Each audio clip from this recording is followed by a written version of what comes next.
Hey, you know what would make for a really exciting video? Cleaning. Sanitization. Snakes janitor! No, but that is actually the video today.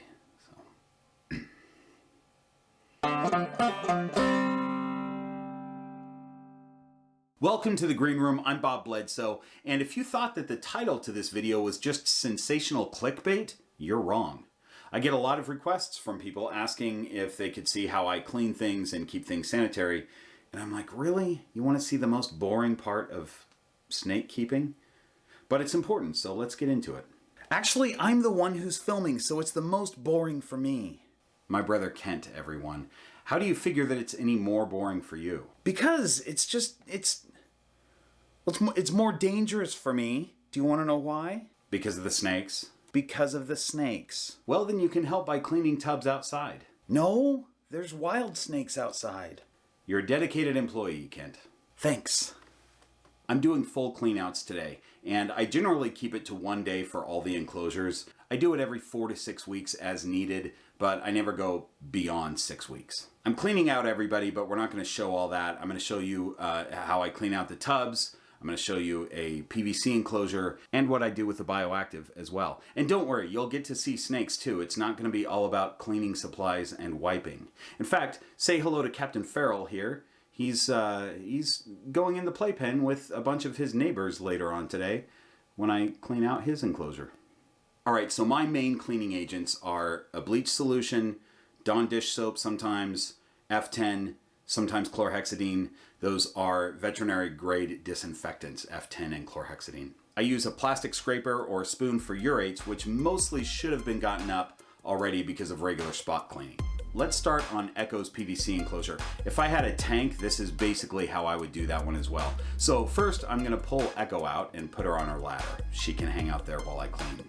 Echo has a lot of stuff in her enclosure and it's all coming out. The Magnatural's ledge and her hides will go back in there along with the shelf, the perch, and the live plant. But any extra enrichment like fake plants or pieces of wood will be changed out. So I just end up piling all that stuff up from all the enclosures. I clean it all at once and then I redistribute it to all the snakes so that they each end up with different enrichment items. I usually do that last and sometimes I end up doing it the following day. All the substrate is pulled out and tossed, and then I use a very diluted bleach solution to wipe out the entire enclosure. I'm actually gonna start with a bit of Dawn on this one. If your snake has a sky hide, don't forget the ceiling above that hide, and that goes the same with racks. Give your snake's ceiling a wipe down, at least with F10 or chlorhexidine or something.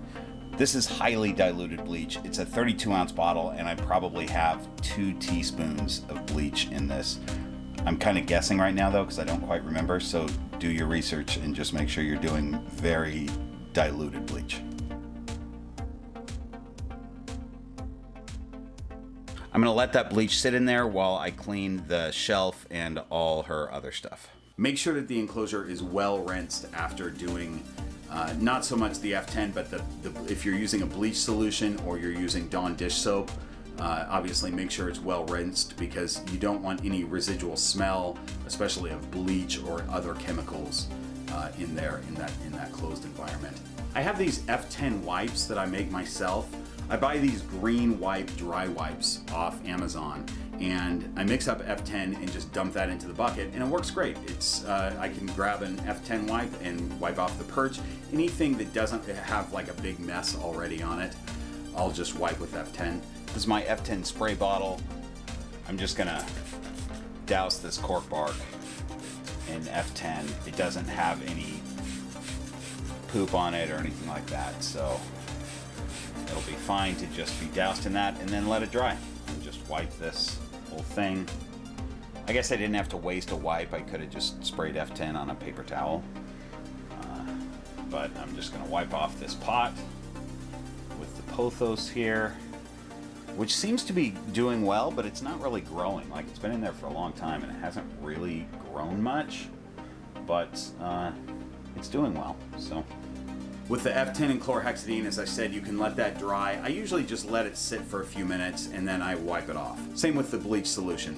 I'll let that sit for a few minutes to kill any nasties and then rinse it out really good, make sure there's no smell, left over in there. I'm cleaning the plexiglass here with cleaning vinegar. So then I put the enclosure back together, give her new substrate, put her back in there, and she'll get her new enrichment items once that's all clean.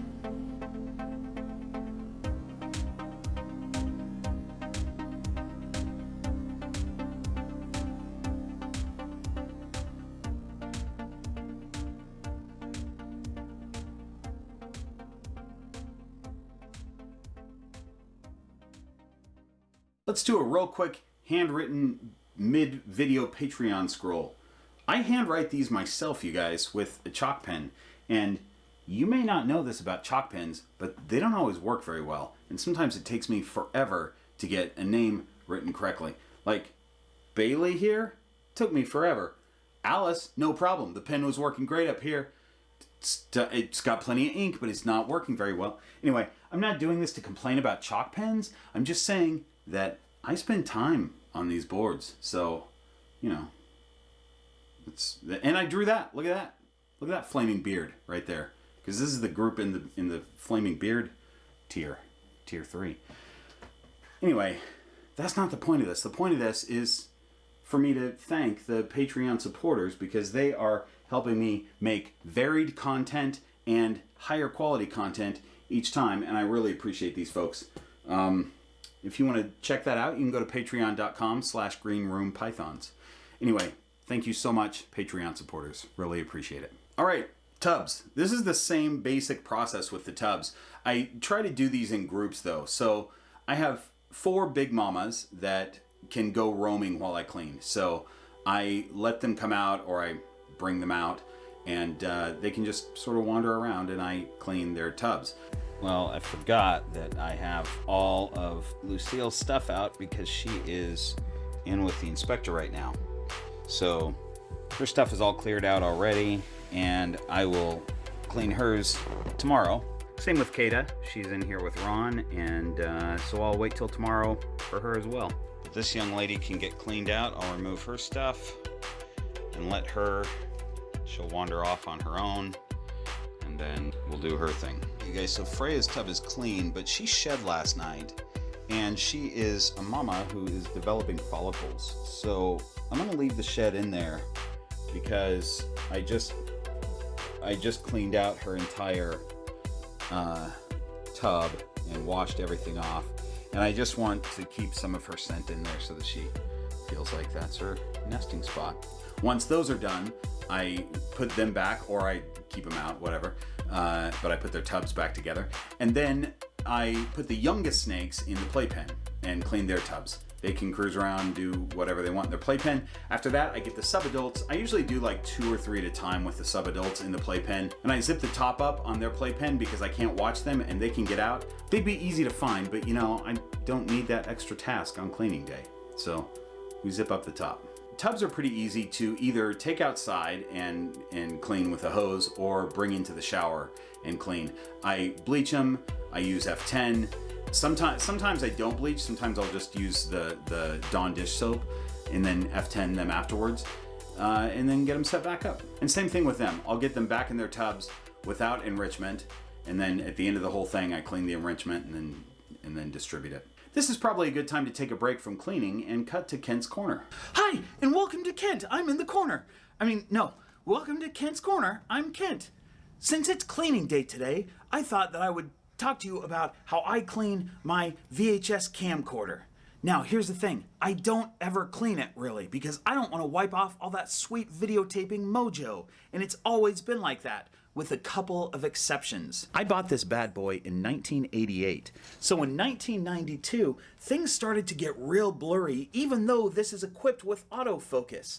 And I learned that that was due to a buildup of dust and bacon grease on the lens. So you want to keep that lens real clean. And then around 1994, I spent the entire year with an unexplained case of pink eye in just my right eye.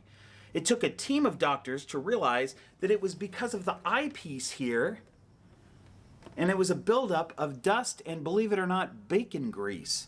So I was ordered to keep that clean and to stop filming my breakfasts. Thank you for watching Ken's Corner, the only show that gives you all the eye-related health tips. Thanks for those useful tips, Kent. All right, let's get back to it. Quick side note. If I had a snake that was uncomfortable or fearful, maybe they're a new snake and they're not quite used to their digs yet, I wouldn't clean out everything. I would leave their hides probably, and maybe even leave their enrichment without cleaning it, and I would just change their substrate and maybe clean their tub out. You want to leave some of their scent in there, because the last thing you want to do is take an uncomfortable snake and go, guess what? It's all brand new. Get used to that, sucker. Right? That's not cool. I don't have any snakes like that, so they're all fine to have full clean, but keep that in mind if you have a snake that's a little bit shy. You can do their substrate and their enclosure, and then a week later or 2 weeks later, do their hides and the rest of the stuff. That way there's always a bit of their scent in there and they can feel comfortable. Bioactive. Okay, this one's really easy because we're not changing the substrate. I've got a cleanup crew in there of springtails and isopods, and they're pretty good with cleaning things that you can't see, but they don't spot clean. Despite what people say that they'll eat the poop and all that kind of stuff, they're not gonna eat a full poop. I do a really good full spot clean, and then I pull out the inspector's hides and all the wood. He's got a lot of cork bark that sort of makes up his hides. And so I just douse that with F10 or chlorhexidine and let it dry. And then I clean the glass. You know, he sits on the glass in his warm side hide, so I'm cleaning the bottom of the glass there really well. I clean the glass with cleaning vinegar, and that seems to work the best on glass and plexiglass. But just make sure that it's totally aired out before you put the snake back in. You don't want your animal breathing vinegar vapors in an enclosed cage. Obviously, water bowls get cleaned and refilled as well when I do a full clean, but that happens every 3 days here anyway. Okay, I think I'm done with cleaning day here. No thanks to Kent. Hi. So what did I miss? How did I do? What do you do differently? Let me know in the comments. Thanks for watching. See you next time. Mom, I am helping by staying out of the way. That's how you always told me I could be the best helper.